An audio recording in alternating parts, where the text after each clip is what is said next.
Hey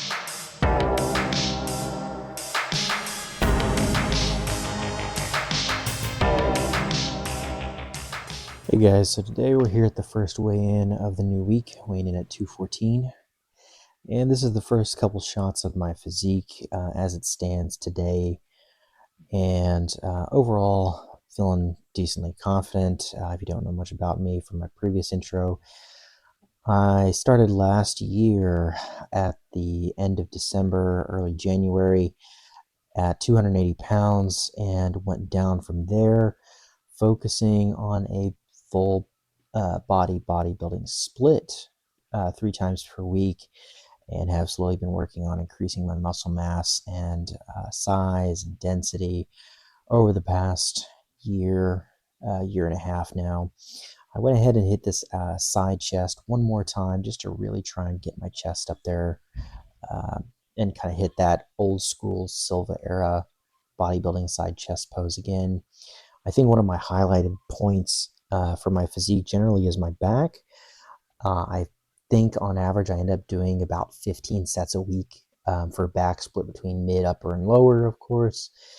And overall, I think it's kind of helped pay dividends as far as development goes. Now, first thing I do in the morning is always, I can't go without my coffee. I don't know about you, but it's one of those things that really just gets the day started.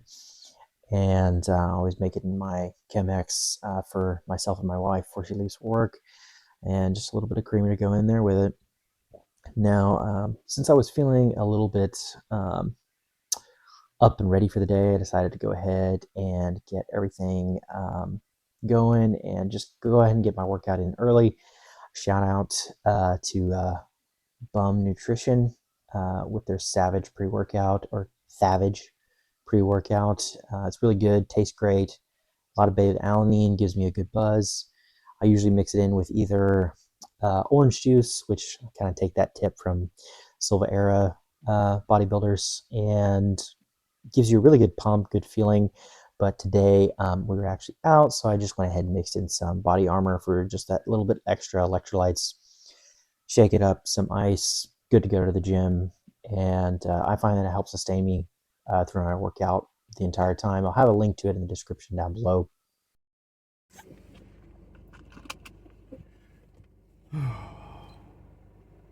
Now, I know some of you might be asking, if it's Midnight Lifting Club, why am I going at 9 o'clock in the morning? Well, on Mondays, I at least like to get it out of the way early. Usually my wife will get off early these days, and I like to spend the rest of the day with her, go around town, do things that we need to do, run errands. So I like to get it out of the way, especially usually because I have a lot of energy in the mornings right when I wake up. And today is cardio and abs. So how I end up structuring my days off essentially is I have a cardio and an ab day, and then a cardio and arms day. And so I'll usually do 2 to 3 exercises, 3 to 4 sets of abs, and same thing for arms. Usually 1 exercise per muscle group, 3 to 4 sets, and I kind of keep those floating and rotating depending on how I feel. Yesterday was a big pull and push day. It was back day, biceps feeling a little toasty, so I'm going to take it easy today and just do abs. Abs didn't get a whole lot of work yesterday, but the only thing that did was hack squats and just bracing, so they're feeling nice and fresh. So I'm going to get that done today. I'm going to hit, been trying to work up on the elliptical. I'm going to hit about 15 minutes on that, and then I'm probably going to do about an hour and a half to an hour on the treadmill. 15 minutes on the elliptical to warm up, hit my ab exercises, finish out with the treadmill for the day, and after that, I'm headed to my local coffee shop, and I'm going to start work on an idea for protein, a video for protein quality that I had recently, and hopefully you can see that coming soon. That's going to be a work in progress. A lot of kind of nuance with that, but just something that I thought was interesting and that I kind of want to explore lately. So we'll just see how that goes. And luckily, I called the gym, and they do have no policy against filming, so I might be able to get some form videos and get some B-roll here in on the channel now, and get some of that going alongside just me staring at the camera and talking. But we'll see how that all goes. But anyway, I will catch y'all up back in the gym. All right, so first exercise fresh off the treadmill is 3 sets of hanging leg and knee raises. Now on these, I've been slowly building up over the last couple months from just knee raises to leg raises with some knee bend here, as you can see, and trying to get as little momentum as I can, trying to come to a dead stop at the bottom and then going up from there. Now on the last set, or whichever set as far as I get, I shot for 12. And on the last set, I usually come up just a little bit short, still working up to doing 3 full sets. I will do knee raises until failure, and then I will hit failure from that again. Second exercise, I decided to go ahead and get a little bit more adductor, abductor work in, so I decided to do these, doing about 110 pounds, first set of 12. Now, typically on most of my exercises, I like to go until failure on the last set only, mainly just to get that last little bit of growth that I can. And from there, from failure, I won't stop. I'll get long length partials.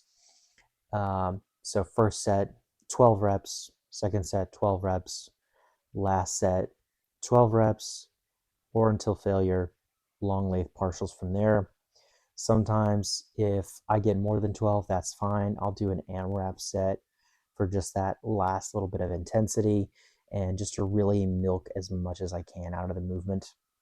Now here, I don't like to give myself too much rest in between the abductor adductor sets. So here you can see I wasn't able to get the last couple reps and started doing those long length partials, really feeling the burn in it, trying to really bring up that inside and outside quad sweep and width from the front especially. And I'll transition from here into a superset, going right into the adductor movement. And on here, I ended up getting a couple reps shy of my target goal of 12. That's fine. I'm not very strong on this movement. I can usually get about 2 good sets in, and then they kind of just give out. Just don't have as much endurance with it. Now, on my ab day, I already did the leg raises, and so my order was leg raises, then abductor, adductor, and then these cable crunches, as you can see here. Now, for cable crunches, I shoot for 3 sets of 20. I like to get that higher number of reps in and really feel the burn. And for me on abs, it really takes that long to kind of feel any particular burn and really feel like I'm doing a lot. Sitting in that 8 to 12 rep range just doesn't really feel right. I don't feel like I did a whole lot, so I like to shoot higher. So I haven't done these in a long time. Now, post-workout shake, I usually do. I've got the macros up here, just real simple. I picked up some GNC protein powder because it's what was on sale. I had some PB Fit that I've started to add in. I didn't intend to, but I ended up having a little bit of fasted cardio this morning. So I wanted to get this in my body before lunch. And in total, it was about 370 calories, had a good amount of carbs, good amount of protein, good amount of fats, enough to really keep me satiated until I ate lunch about 2 o'clock. And this protein powder, it's not bad. It is a plant protein powder. It does have a complete essential amino acid profile, which is one of the most important things to me, and make sure that you're not missing out on any of the muscle gain opportunities that you have. Now, as well, also lactose intolerant, so I use lactose-free milk, a little higher in fat, not a whole big deal. It doesn't really bother me all that much. And most importantly, I go ahead and mix in my micronized creatine monohydrate. And I'll have links to everything that I use, the PB Fit or PB2, the GNC protein, the creatine powder, and that in the descriptions down below. Now, for me, this just plain vanilla protein powder. I have a whey allergy, so I have to use that plant protein powder. I've tried different ways before, but they all seem to give me the kind of the same results of just that upset GI. And then from there, I went to my local cafe, did some research on some different bodybuilding splits, thinking about making a YouTube video, following up on those, really going into a deep dive on the differences between my split and somebody else's split, and looking at my progress versus other progress, things I could do differently, etc. Digging into some more of the recent science regarding long length partials, some of the new studies that came out. Jeff Nippard's study, for instance, you might have seen, where they didn't find that much difference between partial range of motion and full range of motion. And trying to incorporate this latest sciences into my studies as best I can, with what's available to me. So trying to stay on top of those things. But overall, as well, looking into new ideas for the channel, things that I can improve, different strategies for growth, etc. Really trying to take my time. I also ended up having a sandwich here with chicken, avocado, some cheese on some sourdough bread. Um, exact calories and macros not listed, but I'd say probably good eight ounces of chicken breast. Four to 8 ounces of chicken breast, somewhere in there. Six if you just want to split the difference. But I don't really want this channel to be kind of one of those full day of eating. But that if that is something you'd like to see, go ahead and hit me up in a comment down below, and I'll see what I can do.